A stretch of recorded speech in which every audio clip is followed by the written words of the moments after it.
Yamaha X-Max 300. Silipin natin ngayong araw. Tara!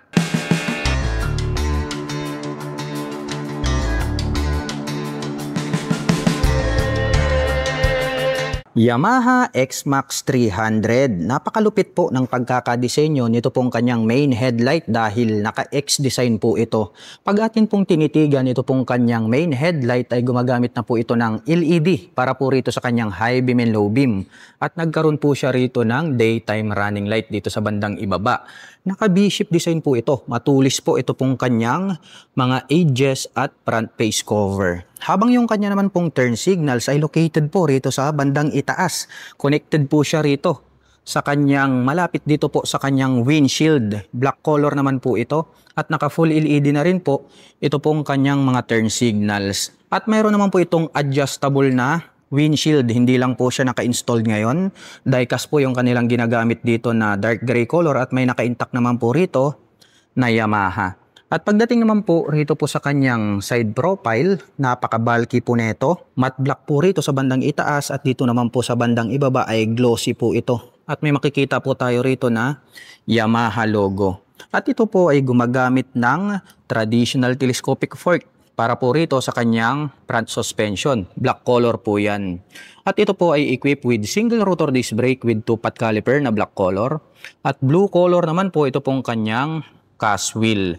At ang sukat naman po ng kanyang gulong rito po sa harapan, ito po ay mayroong sukat na 120 by 70-15. At yan po ay naka-tubeless na. At ang brand po ng kanyang stock tires ay Dunlop. Mapunta naman po tayo rito sa bandang itaas. Silipin naman po natin ito pong kanyang meter panel display. Naka-dual digital meter panel display po ito. Naka-TFT na po yan. And then dito po sa bandang itaas, may makikita po tayo rito na mga light indicators. At ito naman pong kanyang handlebar cover dito sa bandang gitna, mayroon po siyang Yamaha logo.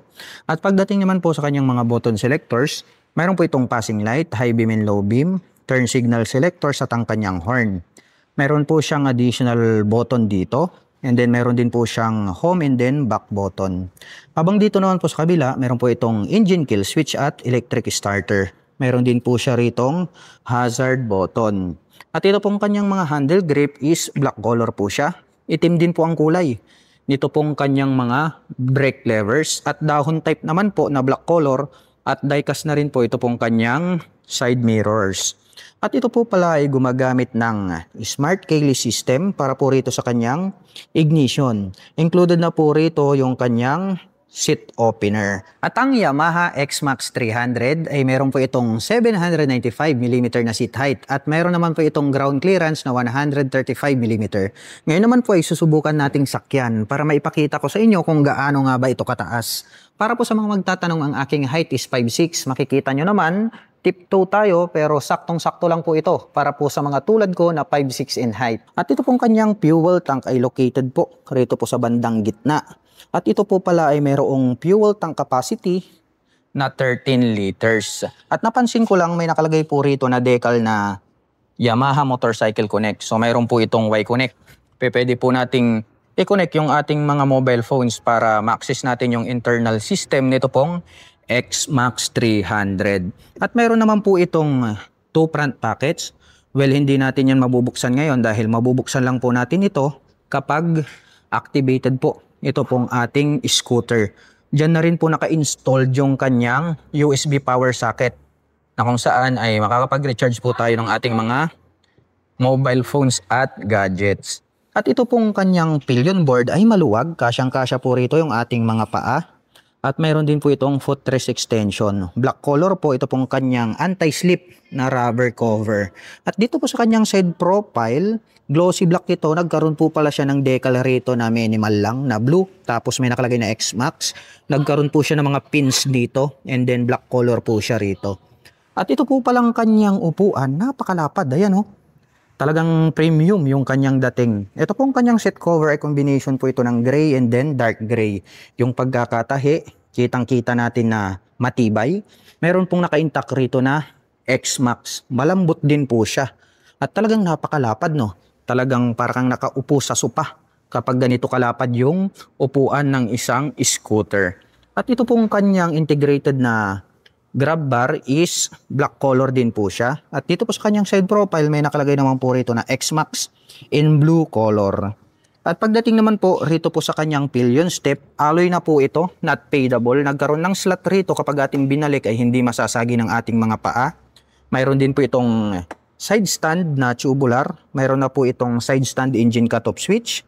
Tubular din po na black color, ito pong kanyang center stand. At ito pong kanyang engine CVT cover is black color po yan. May naka-intact naman po rito na Yamaha. Itim din po ang kulay nito pong kanyang airbox cover. Nagkaroon pa po siya rito ng 3 pins. Dumako naman tayo rito sa likuran. Silipin po natin ito pong kanyang taillight. Para po siyang bumblebee. Yung pagkaka-design nito pong kanyang taillight, no, parang mata ng bubuyog, which is more attractive siya. Nandirito po sa bandang itaas, ito pong kanyang mga brake lights, LED na po yan. Habang nandirito naman po sa magkabila, ito pong kanyang mga LED na turn signals. Nagkaroon po siya ng light reflector dito sa gitna at mayroon pa po yan dito sa magkabila, bilog naman po yan.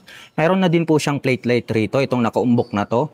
At ito pong kanyang rear fender, ito po ang kanyang nagsisilbing plate holder. Napansin ko lang dito po pala sa dulo ng kanyang upuan, nagkaroon pa po pala siya rito ng Yamaha logo in gray color, which is napaka-porma niyang tignan.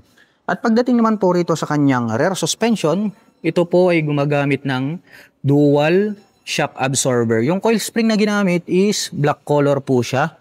At pagdating naman po rito sa kanyang rear braking system, ito po ay gumagamit ng single rotor disc brake with single pot caliper. Equipped na po ito ng ABS at mayroon na din po itong traction control.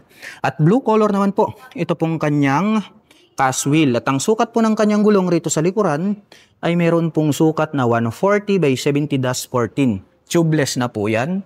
At ito pong kanyang pipe napakahaba. Black color po yung kanyang pipe at head protection guard. At nagkaroon po siya ng black color na tip at mayroon naman po itong single exhaust. At ito pong ating Yamaha X-Max 300 ay naka-liquid cooled na po ang kanyang cooling system. At pag-usapan naman po natin ang kanyang engine specifications. Ito po ay mayroong 292 cubic centimeter engine displacement, naka-single cylinder, single overhead cam, 4-stroke with 4 valve. At ito po ay nakakapag-provide ng maximum power na 20.6 kW at 7,250 RPM. Habang nakakapagbigay naman po ito ng maximum torque na 29 Nm at 5,750 RPM. At ang presyo ng Yamaha X-Max 300 ay nagkakahalaga po ito ng 311,000 pesos. At kung gusto mo naman pong kumuha ng hulugan ay kailangan mo pong mag-down payment ng 62,200 pesos.